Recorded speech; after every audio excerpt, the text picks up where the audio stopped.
Mankind's fabric is filled with mysterious history and eventful decades of supernatural beings and events, witchcraft, and ghouls.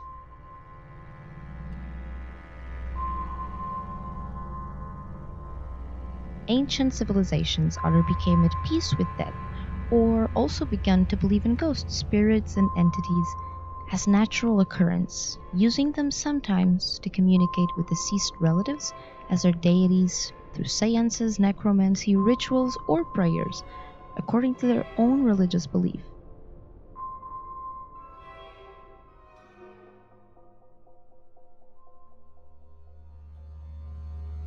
Take, for example, ancient Mesopotamia, whence people believed in ghosts as everyday occurrence and specified on either how to help their distressed souls or how to drive them away. Mesopotamia is a no longer existing historical region of Western Asia, which in modern days would roughly correspond to most of Iraq, eastern and southeastern borderline regions of Syria and Turkey. It fell to Alexander the Great in 332 BC. The ancient Mesopotamian civilization has been identified as having inspired some of the greatest developments in human history.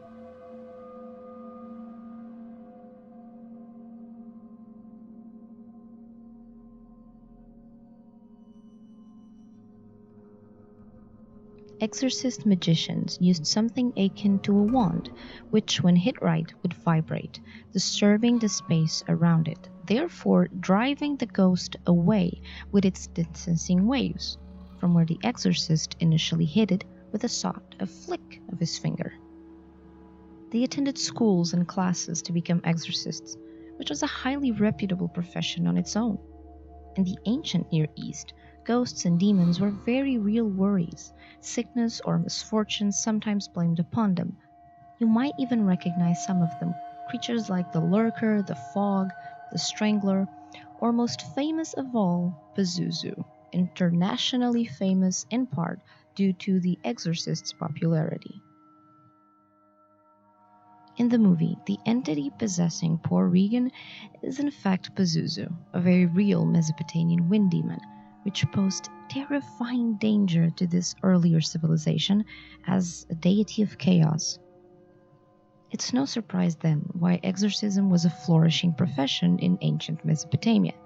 Exorcists could have been affiliated with temples or cults, but what is generally known is that for the most part, they worked with private clients which, more often than not, would be present at the moment they cast out, imprisoned, or exorcised the thing that was taunting them. In fact, usually only they and their client could be present at any given time during a ritual, which research leads to believe could include oil, sacred objects or wands, and inanimate objects from which the ghost could communicate, like a skull, or one that he could be cast onto and then disposed of. In the temple schools, students learned exorcism rituals, how to mix healing atonements, perform astrology, and, as discussed, heal demonic possession. Whilst these skills might seem archaic now, these schools actually took shape as the first form of medical school known thus far to us. Thanks to the Sumerians' meticulous record-keeping, archaeologists are able to study their early medical knowledge, religious beliefs, and stone-written language alphabet, the cuneiform. The Sumerians in ancient Mesopotamia did not believe in just one type of spirit, but a larger number of entities, like demons, devils, or even ghosts, all of which could enter a person through possession. Some were demons of the underworld, while others were simply sad lost souls. In order to know the difference, the exorcist had to pay close attention to the patient's symptoms and consult his manual.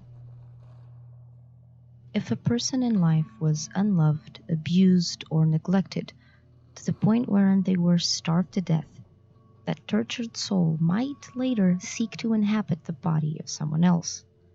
Once in that new body, symptoms of their nature would be expressed in the patient, the possessed. This could make them feel symptoms akin to depression, loneliness, nausea, loss of appetite, amongst others. Therefore, the healing rite or exorcism would be performed, which would include making a nice meal for the spirit and offering it positive affirmations, in addition to medicinal herbs and further rituals if needed. This practice offers a glimpse into the minds and hearts of ancient Sumerians. Regardless of their commendable science and logic, one can clearly witness a level of compassion and kindness from ancient people that we appear to have forgotten as years washed away their wisdom.